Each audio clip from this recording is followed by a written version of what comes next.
arrivé à Nancy, parce que j'ai pas passé mon régiment. Parce que j'étais sur les bateaux.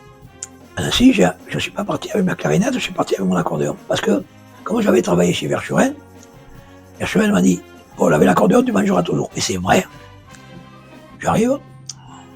Bon, elle m'a pris le conservatoire, et mon accordéon, et mon pancotage. Et c'était au mois d'avril. On m'a mis à la première batterie. Il y avait des aciers, des accordéonistes. J'ai pris l'accordéon, je jouais le retour des rondelles, etc. Non. Le lendemain, je suis appelé au colonel. On m'a dit, on a vu votre prix, etc. Mais il m'a dit, nous avons la guerre en Indochine, nous avons besoin d'un chef de musique, alors on va vous envoyer à Nancy, passer un examen. Je dis, colonel, on va à Nancy. Alors, je vais le premier jour à Nancy, je passe l'examen, je retourne à la caserne. Demain, pareil, j'ai fait 4 jours.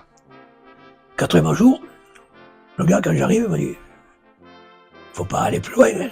Vous venez de passer l'examen de chef de musique, vous êtes capitaine. Et ça veut dire quoi? Je dis, il dit, parce qu'à l'armée, vous êtes capitaine. Mais on ne peut pas vous nommer capitaine, parce que vous êtes un appelé. Vous allez au colonel. Je vais au colonel. Il m'a dit, voilà, alors, je vais vous faire les erreurs rapides, et dans 1 mois, vous êtes un chef de musique. Je dis, mais les erreurs, c'est quoi, mon colonel? Il m'a dit, c'est pour être officier. Je dis, mais vous n'allez pas être officier. Moi, je fais mon régiment en 18 mois. Parce qu'il faut le faire. S'il faut défendre la France, on la défendra, n'ayez pas peur. Et après, je suis musicien. Hein. Vous voulez que je dirige, je peux diriger, moi. Parce que j'ai les capacités, ça c'est sûr. J'ai pas besoin d'avoir la galère. Elle m'a dit, mais à l'armée, ça fait pas ça. Je lui ai dit, mettez-moi au COR si vous voulez, mais je ferai rien, je vous le dis. Elle m'a dit, vous êtes franc, hein. Alors, si vous à moi, on perd son temps. J'ai dit, oui, mon colonel. Elle m'a dit, demain matin, on va au général Zeller ensemble. Le lendemain, je pars avec la Jeep, le colonel, le machin, au général Zeller. Ah, il m'a dit, mon enfant, je vais aux situations de musique, c'est bien, hein. C'est bien. Le capitaine de flotte vient de partir à l'Indochine, et il me faut un chef. Ben oui, j'ai dit, mais moi je peux diriger si vous voulez, mais en général, je vais aller aux erreurs. La discipline, je vais apprendre, je ne les apprendrai pas, ça ne m'intéresse pas. Je vais pas à la forte tête, moi. Moi, je suis tranquille. Vous mettez aux cuisines, si vous voulez, elle m'a dit, non, on va pas vous mettre aux cuisines. Bon. Mais on m'a pris une décision exceptionnelle. On a besoin d'un chef. Alors, on va vous nommer sous-lieutenant. Et vous allez pas faire des erreurs anti-exceptionnelles parce que vous êtes appelé. Et vous allez diriger, je passe le truc maintenant. Qu'on est ravi. On m'a dit, alors il faut voir un barrette, etc. Et moi, je dis, ouais, ça va. Et j'ai dit, maintenant, est-ce qu'on peut aller à la musique? Il m'a dit, oui, on y va. On y va, il y avait un sergent-chef qui s'appelait Joël Mille, qui était un peu jaloux, il va arriver, et lui, il pensait diriger. Le collègue, il dit, écoutez-moi, sergent Joël Mille, monsieur est capable, il va vous diriger, et je pense que vous serez très amis. Bon, j'ai dit, messieurs, c'est bien. Alors maintenant, on va voir comment vous êtes. Alors, je prends les clarinettes. J'ai dit, qu'est-ce que vous jouiez, là? Il m'a dit ça. J'ai dit, alors, jouez-le. Je joue. Bon. Il dit, ça va. Alors, j'ai dit, je vais m'en occuper. Je vais changer la tonalité. Toi, tu vas faire ça. On va faire 5 arrangements. Je m'en occupe dans la nuit. Dans la nuit, j'ai pas dormi. J'ai crié. Hein. J'ai crié les premiers regards. Ça sonne d'une autre manière. On a eu 65 jours de permission exceptionnelle. Sauf que,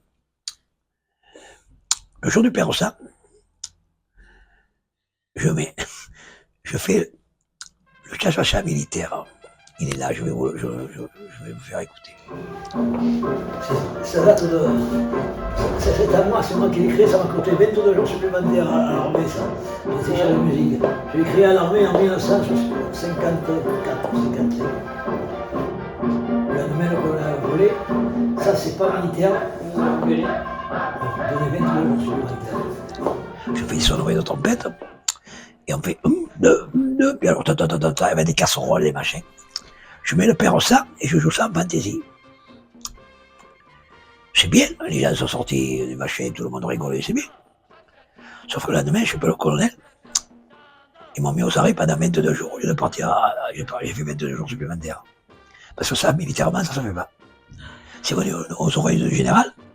Comme vous n'avez plus rien à faire avec moi, puisque de manière je partais, ils ont dit que c'était discipliné. Et alors, pendant ce temps, j'ai quand même fait 2 ou 3 concerts parce que je suis obligé de les faire, autrement ils me mettaient au oignon. attendant qu'un nouveau chef arrive. Après, je suis parti, j'ai fait mon régiment, bon, comme lieutenant, je suis lieutenant de réserve, maintenant je suis plus rien. Et un jour, je faisais des envois de troupes à Aix-en-Provence. C'était M. Claude Bessy qui nous avait mis. On peut l'orchestre comme ce qui était, qui marchait très fort. À 1h du matin, je vois un petit homme. Il arrive, il m'a dit « Bonjour monsieur, c'est vous le chef d'orchestre ?» J'ai dit « Oui monsieur. » Si vous pouvez aller, il m'a dit « Vous n'avez pas notre nom ?» J'ai dit « Pourquoi ?» Il m'a dit « Vous ne connaissez pas Paul Cheval Bertrandon ?» J'ai dit « Oui. » Il m'a dit « Je suis le colonel Azambre. » Oh, j'ai dit « Mon colonel. » Il m'a dit « On n'a jamais eu un chef d'orchestre comme vous.